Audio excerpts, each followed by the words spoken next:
So I plug this in, and as you can see, it creates that nice vortex that I'm looking for when I'm just using one bag.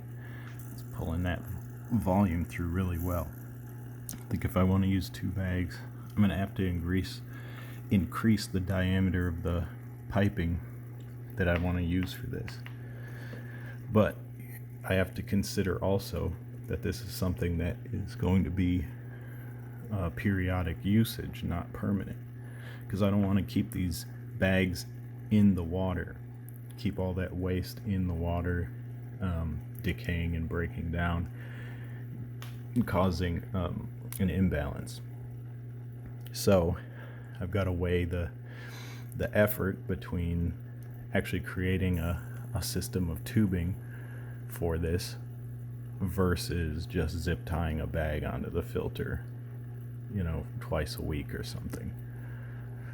So those are some of the considerations you have to make, is effort versus time spent and utility. It would be cool to have something that was rigged up, but also this is simple and it's small, compact, as small and compact as it can be for a large pump like this, and it's effective in its current state.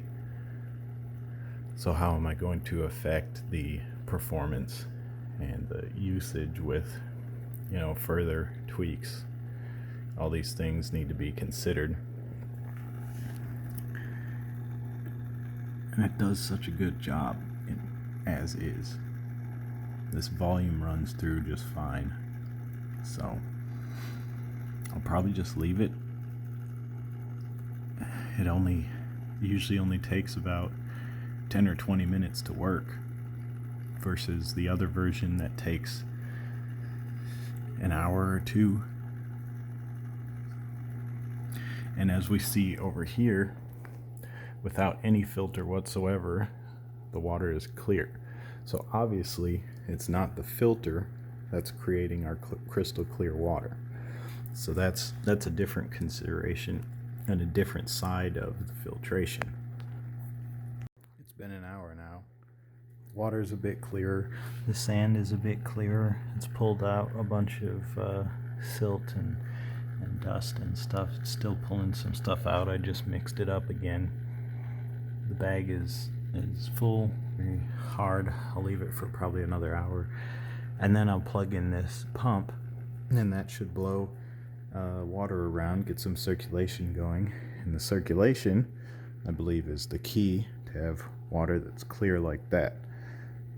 So I'll plug this in, and we'll see how long it takes to get the water cleared up. And maybe it also requires a heat component, but we'll be able to find that out. There's no heater in here, so if this just does not clear up even with flow, I'll know that we've got to get some heat into it. I grabbed some more pieces of Caulerpa, and I'm gonna see how these grow, if they grow at all. I've started adding a little bit of food, but I think I'm gonna stop and see what happens with these, because I want to find out kind of how important the light is. I have a theory that they feed off of nutrients in the water a lot more than what plants would, because algae is not a plant. So we'll find out. I think this water is pretty well stripped of resources that they could use. If they don't grow, I'll know that's true. You can see now that both the tanks are pretty clear,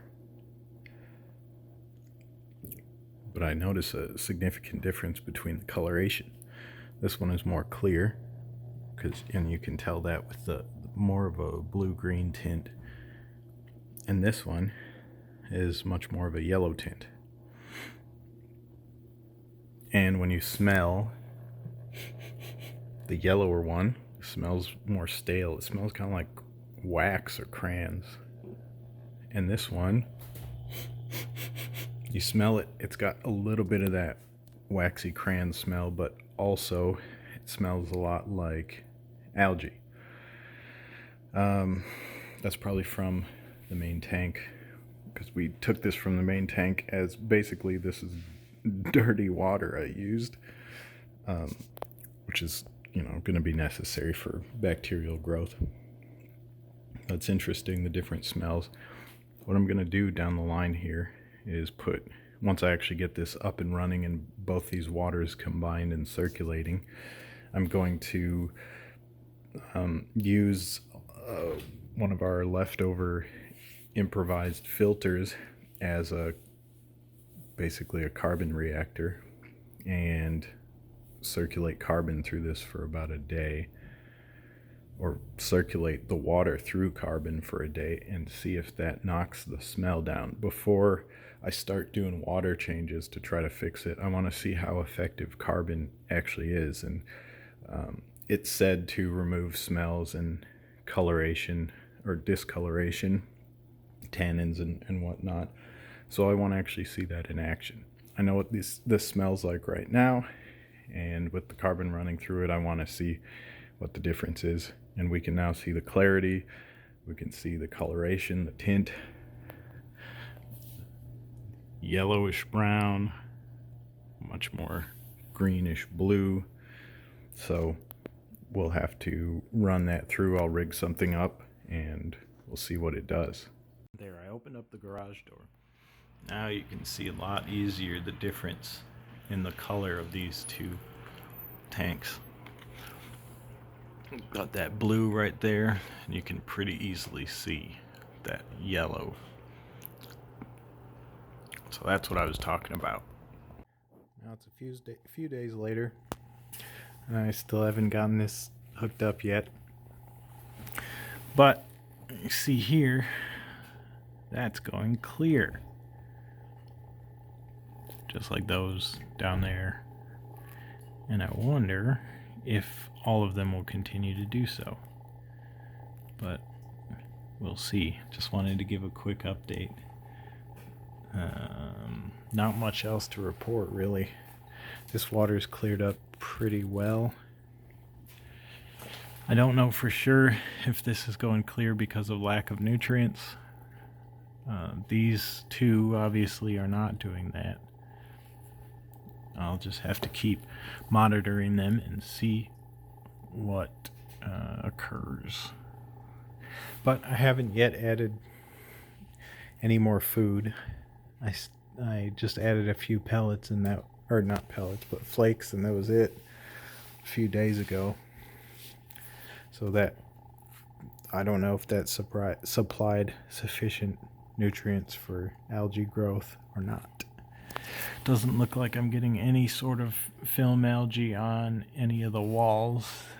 No green tinge or tint to anything.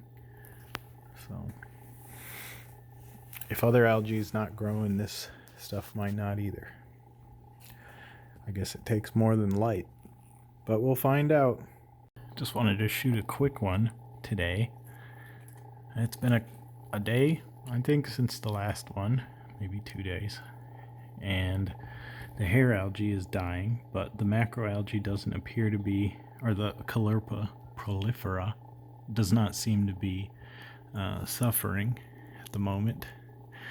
And if you saw our first little spots of rusty brown algae, there's some in the back there too.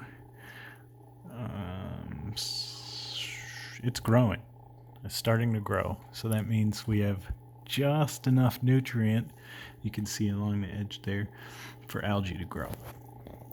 So I'm going to hopefully introduce some more of this Caulerpa and see if we can get it to compete with this other algae. Looks like diatom's starting, which not really algae, but similar. So we'll try to get some competition going, and hopefully we can keep the macroalgae, but the hair algae will hopefully die off because it does require more nutrients even though it grows faster. This is just my observation. I don't really have proof at the moment that it is more then it requires a larger nutrient concentration. But it does seem to grow first and die first. So that's all I got.